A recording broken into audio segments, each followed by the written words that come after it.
what I have here is a composition for you guys that I put together with Metropolis Ark 1 right here by Orchestral Tools. So let's take a look at this library here. It's this library here. Everything is recorded just at like a super like at FFF, as you can see, just like the highest dynamic levels. So everything's loud. It's a loud, big library. Let's see. Oh yeah, I decided to wear my cap shirt, and now people are giving me crap because we lost to the Oilers. That was not a fun game. Anyways, here I'm just gonna get the different pages opened up so I can see your guys' comments as we do this.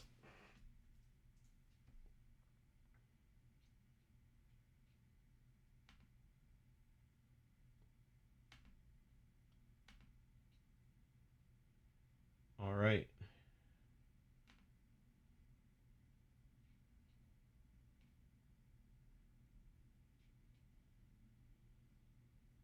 All right. There we go. Seems to be working. Okay. So, yeah, what I did was I prepared a little composition.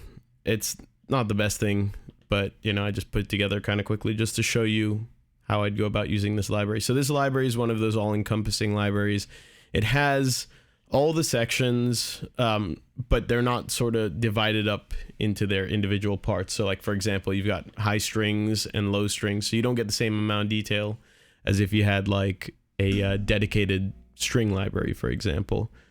But you could still do a lot with this. Don't be fooled. So the only stuff that I'm using that isn't Metropolis Ark 1 is I have Stylus RMX here, and I used Action Strikes for a little bit of extra snare drum. Otherwise, everything that you're hearing is in the Metropolis Ark 1 library. So let's have a listen.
I'm using the stream is streaming both to Facebook and YouTube right now, and it always kind of taxes the CPU a bit more than I expect. So although this runs fine without that running, the two together cause a few hiccups. If we get more of those, I'll just increase the buffer size. But yeah, so that's basically it. This is Orchestral Tools Metropolis Ark 1. For those just joining, yeah, I'm basically just doing a library test and overview, just showing you how I go about using this. If any of you guys have watched my previous live streams, you'll notice I'm doing something a little bit different here, in that what I have, you have all these different articulations with these libraries for the different sections. And what I'm doing in this library, which is something I tend to do when you have a little bit less detail, everything's sort of general sections, is I'll have all the articulations out on different tracks rather than switching them via MIDI, because this way I could have multiple things going on. So as you can see, I've got the legato strings, but I've also got the pizzicato strings going on at the same time in the same section, which is unrealistic, of course, you know, because it's already the full section playing both things. But, you know, for the purposes of a mock-up and, you know, something where you're not using a whole 4 gigs, or maybe less, no, 1.24. But yeah, for the whole project. So that's not bad at all. But this will allow you to sort of get the most out of it, in my opinion, rather than just being limited to one articulation per section. So I have everything sort of written out here, so you could see the high strings, for example. Like this is the legato.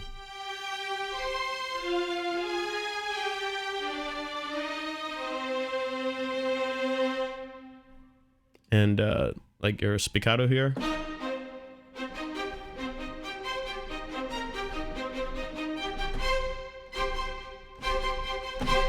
You know, so on and so forth. So we got our sustain.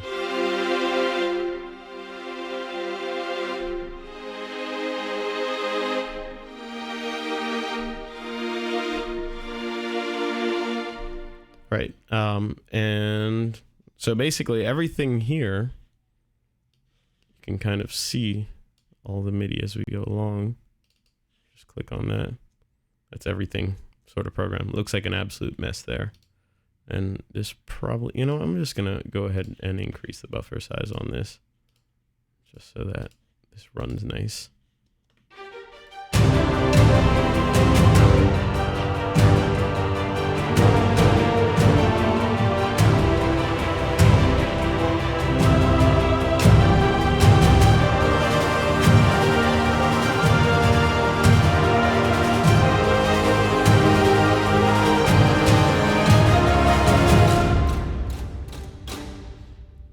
But yeah, there's a few things that I think are really cool about this library. So this is in the vein of those all-encompassing libraries, like Spitfire Albion is what kind of got me into this world, and this is another one of those libraries that sort of has everything, so you can just start with that and then kind of go into more detail. It's also really good for like a less powerful rig, or if you want something that takes up less space, because you won't need to have a ton of libraries to get a complete idea out. One thing that's really cool is I actually think the choir in this sounds pretty good. I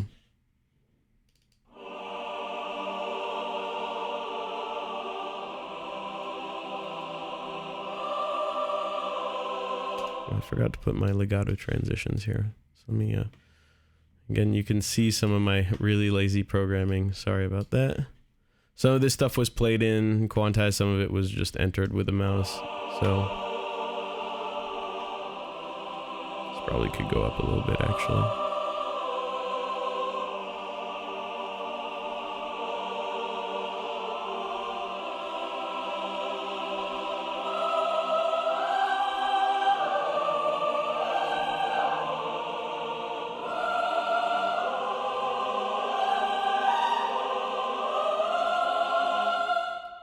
And yeah, you can kind of see a bit of my writing approach here, because it's really all about these top melodies and kind of figuring out the chords after the fact. But there's, you know, I'll usually just start by either playing in or writing in some of these melodies here.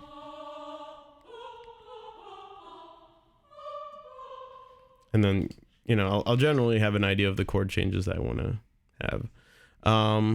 Okay, so now that I've shown you guys that, is there anything that you want me to show you or focus on with this library? Let's take some questions.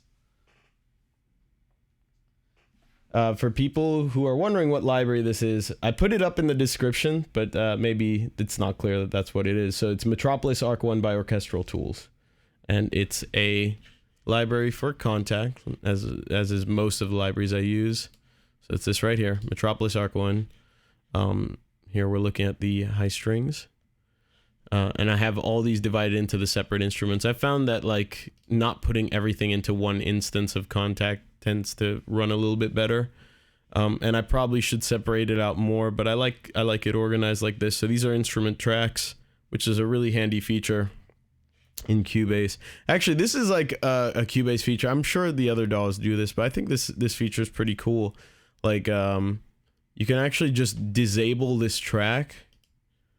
If you do here, this is the instrument track. You can just disable it because these are all MIDI tracks connected to that contact instrument. But that'll make it just disappear. So now it has no more CPU or RAM impact. But what I'm gonna do eventually is just create, and I've seen a lot of people do this. Like I think Junkie XL does this, where he has like a template with all of his libraries in there, but they're all deactivated. But he can see them visually, and then he just activates them as he wants to. So if I deactivate all this, it'll load with no CPU. It won't have to load any files or anything. It only loads it when I re-enable it, and you'll see it do that right now. Now it's loading it back in. So it's pretty handy feature there. And now that's at the bottom for whatever reason, but yeah, it's in there. And it all works, I think. Or did I just mess this up?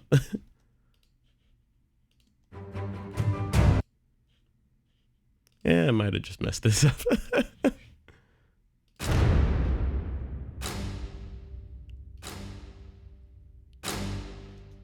Why is this not working?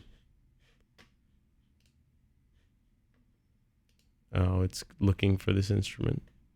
Well, I guess I'm figuring this out as I go along. All right.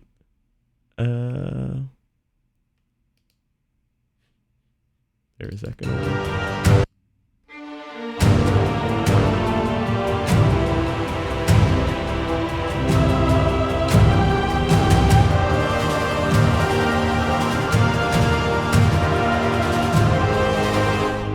Yeah, I guess I gotta reconnect all these. That's weird.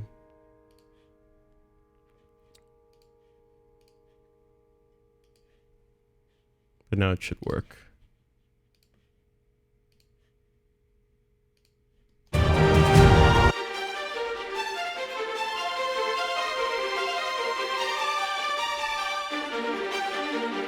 I'm missing the trim strings. That's not too bad. I guess I just have to do that with all of them.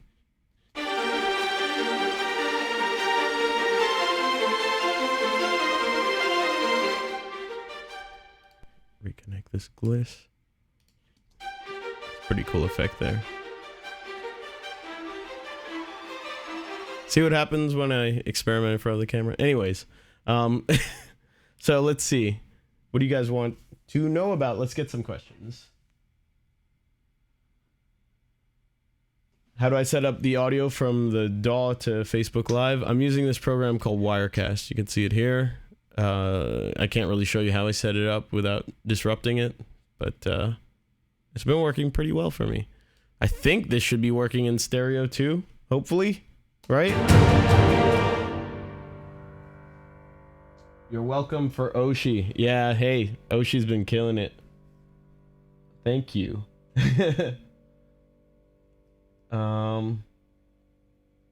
Okay, can anyone explain what Contact really is? So it's basically just this general sampler, which you can script a whole bunch of stuff. You can see all these libraries that I have here. They're all very, very different libraries. Some do strings, some do entire orchestras, but they just load in. So let's say I open up Contact right now. And let's say, here, let's open up a Berlin brass patch. So, horn ensemble, why not? So now I've got this French horn. Now I bought this. This is a separate thing from Contact. Contact is its own thing, but it hosts all these programs, and developers and a lot of orchestral library companies make their stuff for Contact. In fact, most of them do. So anyone who's using this stuff is pretty familiar with Contact. And it loads this in, and now... Oh, that's loud. Oh yeah, that's why, because this is super loud.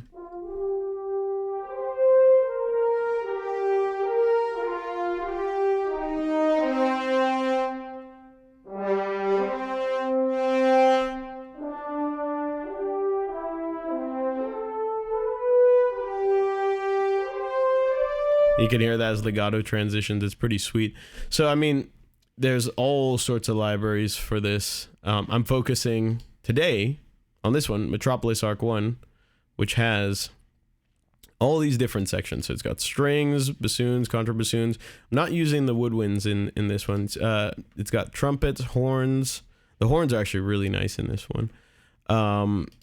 Bass trombones, chimbassi, tubas. It's got an awesome choir and a really interesting thing which I'm not using, but it's kind of cool. I'll show you guys this because I actually think it's pretty fun. But it's got a guitar ensemble. So you know what? Why don't we just open that up now? I think yeah, this one is the correct one. So like, and this is like a distorted guitar ensemble.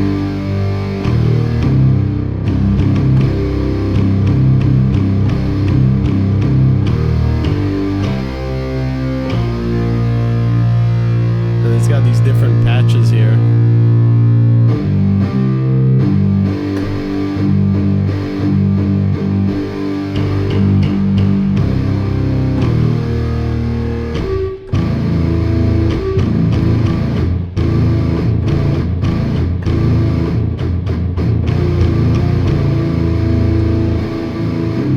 So that was with the bass.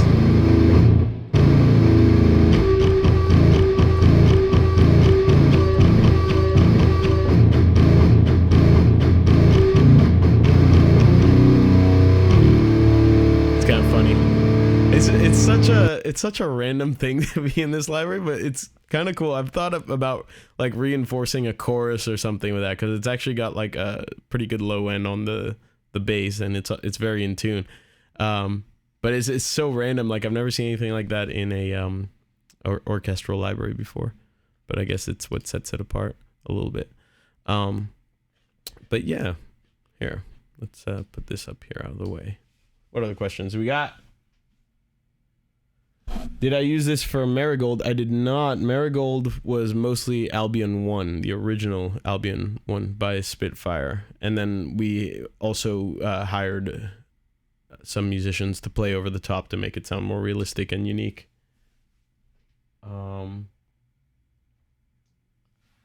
So Contact is something that you generally have to buy. Like this is the paid version of Contact, but they have a free version. So there's two kinds of libraries. They have these player libraries, which are all pretty. These will all work with the free version of Contact. So if you buy anything that's a player library, it'll usually say works with the free version of Contact. That's great. You don't need to buy anything else. For other software, there's a bunch of libraries that aren't player libraries because for these you have to pay a fee. It's expensive for the developers. So for a lot of them, and for a lot of the specific ones where they know people will probably have the paid version of Contact, you don't load them. You load them in the file browser here, you know, like, and that will only, like in the free version, will only work for like 15 minutes, and then it'll time out as a demo.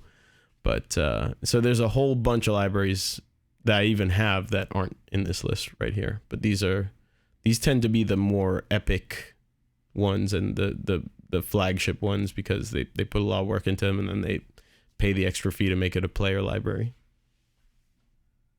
Let's see.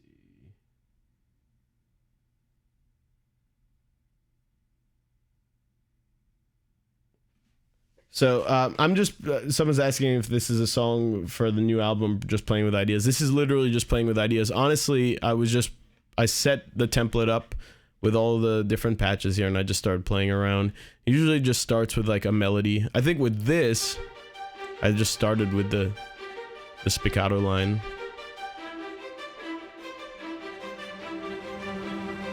And that implies a chord change, so I just kind of followed that. Reinforcing it with the percussion and piano there. And using these little rips. I love these rips. This, for anyone who plays Destiny, that's totally the the Galler Wing horn, right? So I had to throw one of those in there.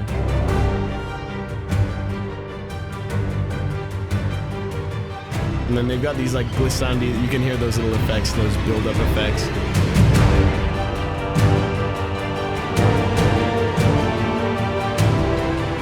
One thing, I feel like this horn needs to be louder.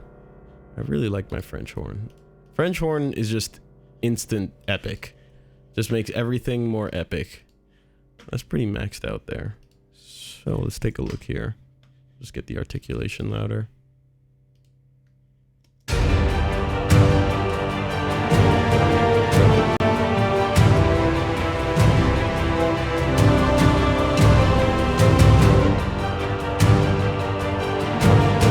And here I have the choir doubling the horn line.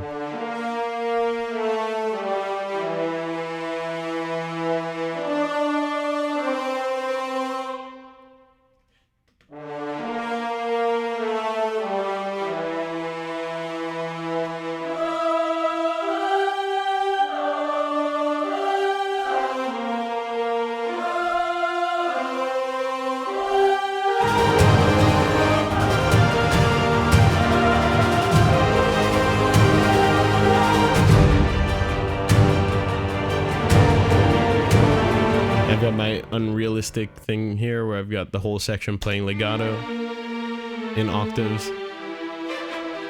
and the spiccato. But again, with this, I'm not going for complete realism because it's not really capable of doing anything other than unison for these, for the sections. Like the high strings is 3 sections. It's violin 1, 2, and viola. So you could technically get 3 lines, or if you went even further, some libraries that divide it out further. So you could get a ton of different lines and details in it, but with this, you're really just stuck with one. So that's one of the disadvantages of going with a big library. But honestly, for a lot of epic stuff, unison is fine. If you're doing like really sort of ornamental orchestral stuff and maybe less epic stuff, then you'd really need that detail. But there's a lot of unison, and unison sounds good on the big epic stuff, in my opinion. You'll find that a lot of movies and video games, when they go for the epic sound, there will be a lot of unison. So this actually works really well for that.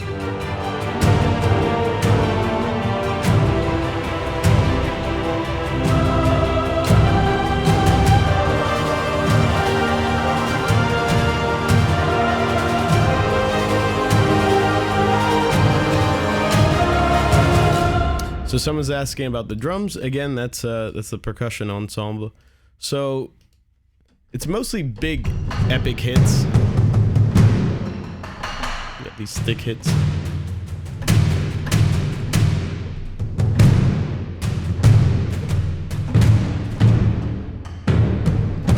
You've also got these huge hits here.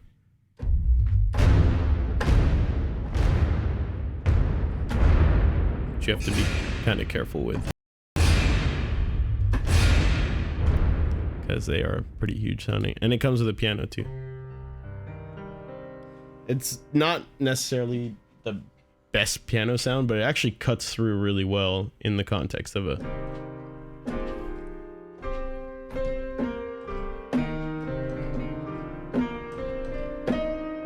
like, it's very bright. But that's like the whole percussion section here. I have these all separated out by folders and colors, so it's kind of easy to identify what's what.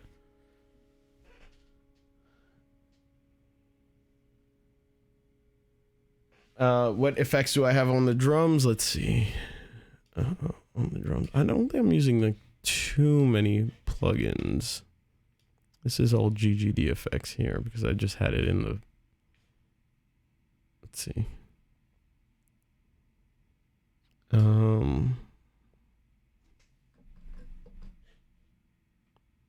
Yeah, I guess I'm using FabFilter just to cut out some of the muddiness, and I'm using MJUC just to compress it a little bit.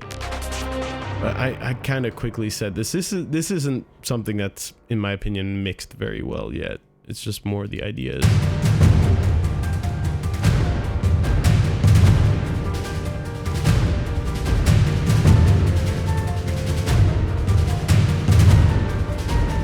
All the reverb that you're hearing is actually the room sound that comes with the samples. They always record these in very epic rooms, so, and actually, just to show you real quick, let's take a look at this.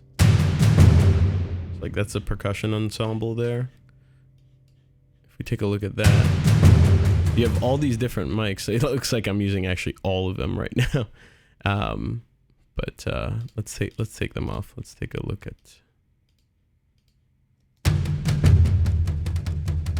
It's a spot mic, close mic.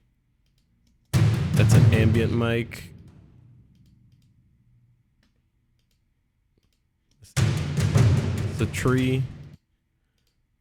Tree's like kind of, I don't know exactly where the placement is, but it's far enough out there where you get sort of the stereo image of it. And surround is like way out. And there's a handy feature with this, with the capsule interface here, which is what Orchestral Tools uses for all their libraries, where if you hit auto gain, if you adjust something, it'll adjust everything else accordingly so that you have the same output volume. So let's say I want this to really focus on the spot mic. Brings everything else down.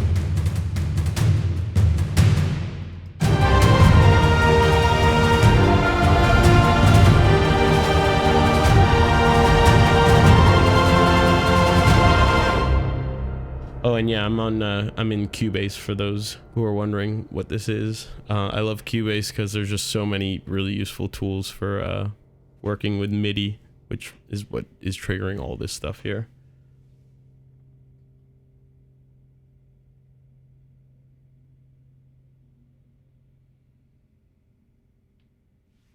Okay, how do you naturalize the choir transitions to not sound so robotic? Okay, that's really in the library. I haven't done very much to this choir. What you're hearing is the legato transitions. I feel like I talk about this a lot, and maybe people don't really understand what it is, but I'll try and illustrate the difference between like a sustain patch, and this is mislabeled. This should say sustain. So right now, this is a legato patch. So when I go to the next note, it's going to be monophonic. It's not going to allow me to play two notes at once. And what it'll do is it won't just play the next note. It'll play a little transition to the next note, which they've recorded and crossfaded in.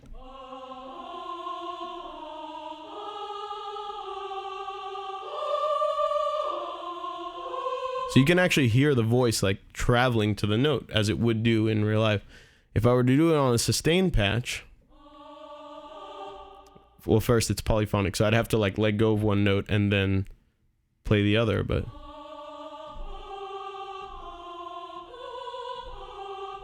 not as realistic as. So that's basically what you're hearing. It's not even me, it's just the library itself. They did a very good job with scripting the legato and make it sound realistic. Most good libraries will have a good legato patch. Now, some of these sections don't have legato articulations. If I have one gripe with the library, it's that some of these, like, I really wish the trumpets had, and I get it because a lot of times it's used more as like a staccato instrument, you know, like, but it's just got a sustain patch, which does sound pretty convincing as the legato, but like, for example, the horn legato I think sounds great.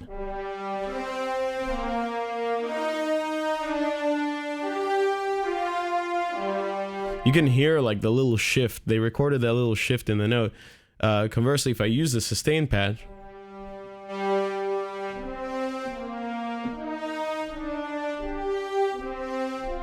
it doesn't sound bad, but it definitely sounds better when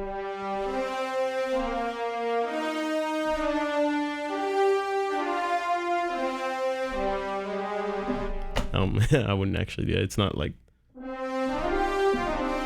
but I don't know if it's supposed to be used for the fast lines, but I do think it's actually scripted pretty well, and it sounds great. So hopefully that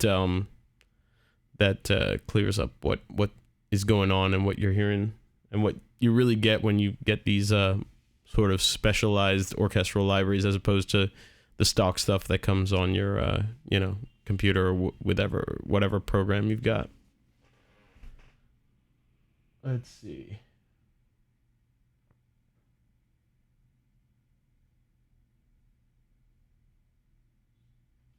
All right. Going on to, I'm just going to cover something else. This is more of like a composition trick. I always talk about the melodies with this stuff. That's something that I always like. I mean, this is kind of a simple.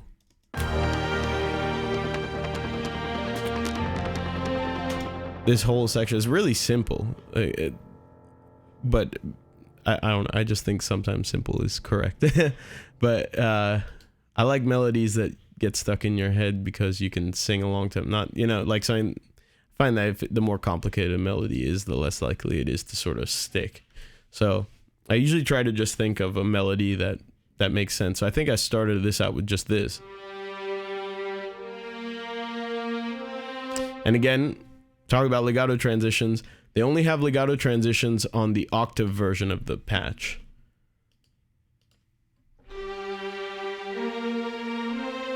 And it's actually really well scripted, but the unison patch is only sustained, so there's little gaps. But anyways, this is the line.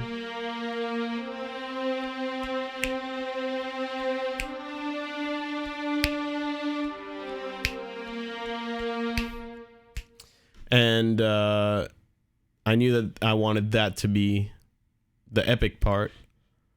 So it's really just starting with that, building with that. And so we've got that, the horns, and the choir all leading with it.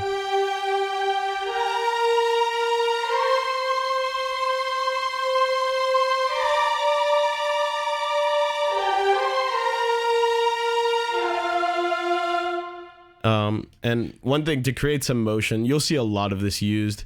They'll take a spiccato line, and a good spiccato library, or a good library with a good spiccato articulation will always have like good attack to it. I think they did a good job with this one. So you're doing like a sort of ostinato pattern here. And it's just kind of navigating around the chord changes. But it's kind of keeping the same vibe. And it's more in the background.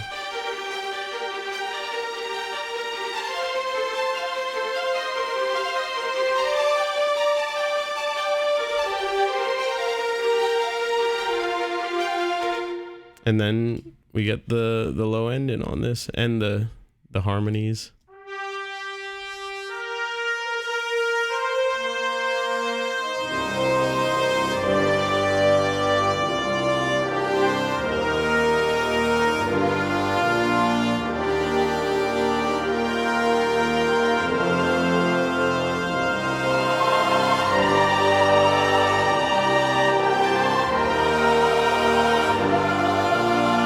And then all together.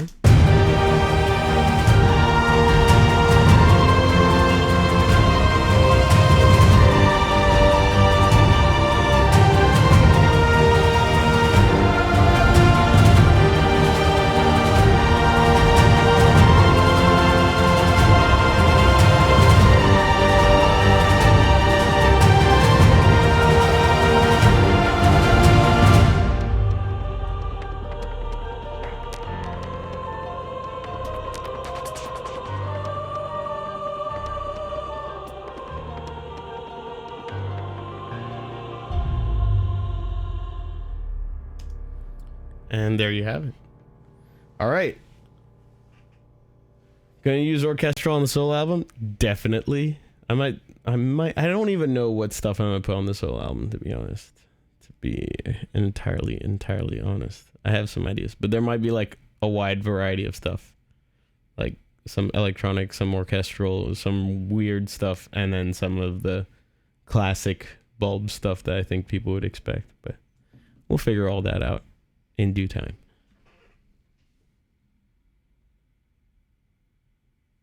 All right. So I got to wrap this up, but are there any questions, any last minute questions about this library? Anything that you guys want me to show you?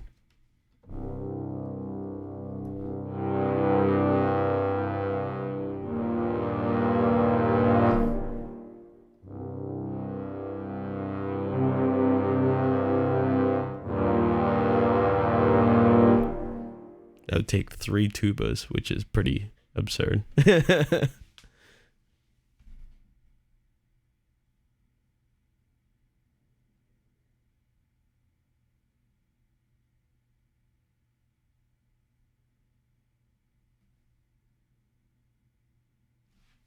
Someone's asking about the cellos. Okay, so I mean, what they have is they have this low string section. So the cellos and the contrabass are playing in octaves here.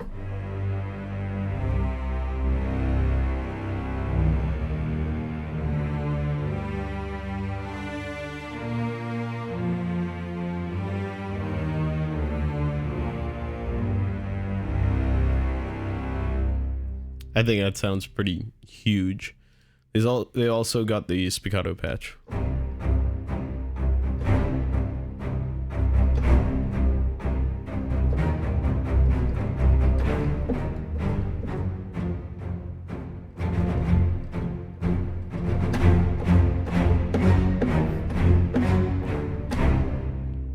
I think that's a really aggressive spiccato patch. I tend to like those just because they cut through very well.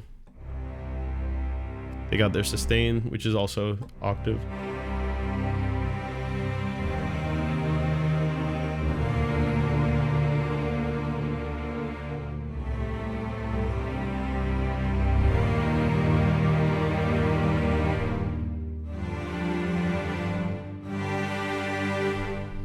And they've got tremolo.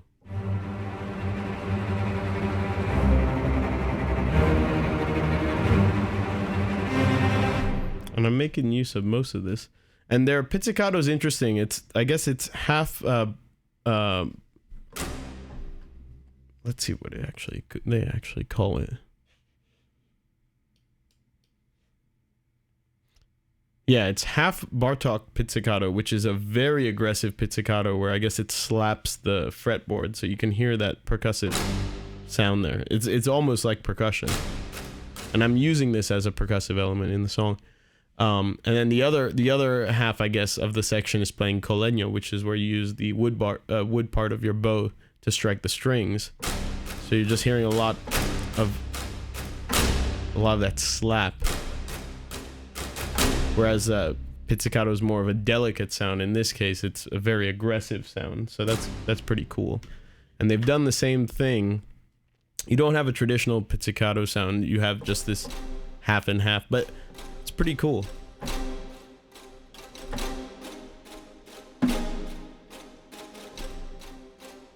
Like for an aggressive effect there. And then they've given us these clusters. I have to hit the right notes for tour. Let's look at the glissandi first. Am I not in the right place on the keyboard to use this? Let's take a look.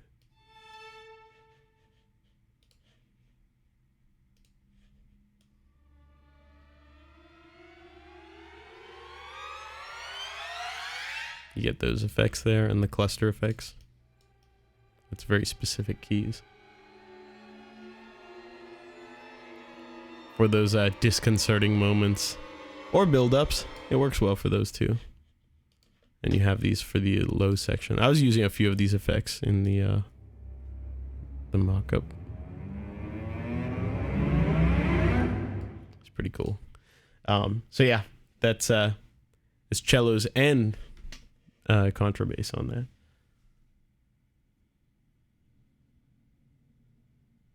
that. Bartok slapping strings before it was cool. That's very, very true. He was slapping the bass before other people were.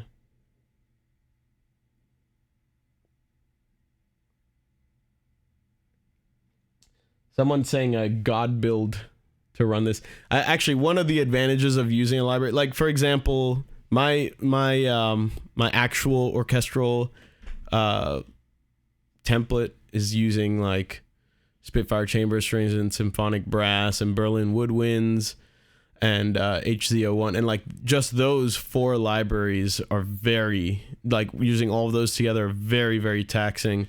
That's where you need sort of a God build. This would run on a laptop because it's only using 1.24 gigs. As long as you're running it off of an SSD, which I guess most laptops have. My laptop has it, and it's like 4 years old. As long as you're running this off of an SSD, you can just stream it from the SSD using the memory server in Contact. This is kind of an advantage. An advanced thing. But if you have an SSD, only if you have an SSD, you can activate this, because otherwise it won't be able to work too well. But you click on use memory server manual. I'm using a 12 kilobyte cache. I mean, don't worry about too much of that stuff if you don't know what that means. But basically it means instead of loading this huge patch that's like 4.47 gigs into your RAM, it's loading a fraction of it, 5 megs, 19 megs, you know, 168 megs. So this whole project is only using 1.24 gigs of memory. So I have lots left.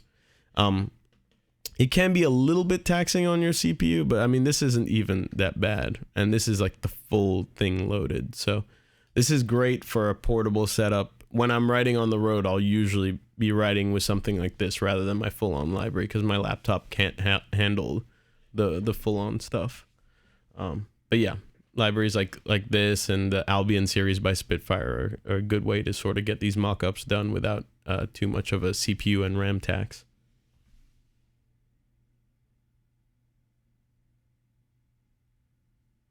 All right.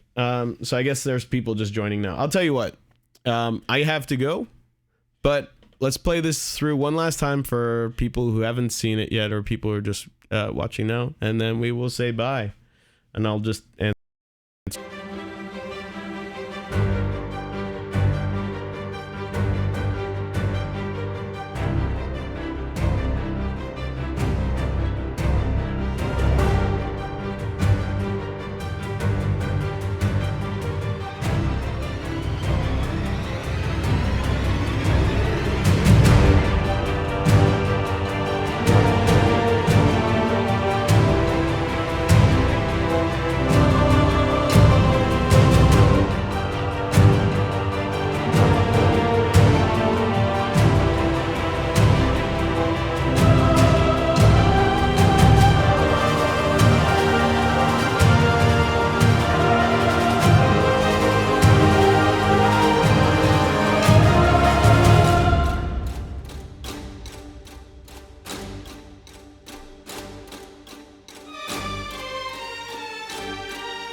Alright guys, thanks so much for watching. I hope you enjoyed my overview of the Orchestral Tools Metropolis Ark 1 overview and composition stream.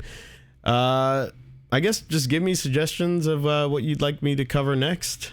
I like doing these streams and I can cover libraries or more abstract stuff or whatever. Actually, one thing I think I wanted to do to change gears a little bit was maybe I put out a fractal cab pack with you know, for use with the Axe or with CabLab, the Zilla cab pack. So for all the guitarists out there, I was thinking about doing an overview of what that sounds like. It also comes with a bunch of Axe patches, so I was gonna play through them. I put some pretty trippy ones on there, but maybe that'll be the next one. But I like doing the orchestral stuff too, so if there are any libraries that I have that you want me to cover, I'd be happy to do so.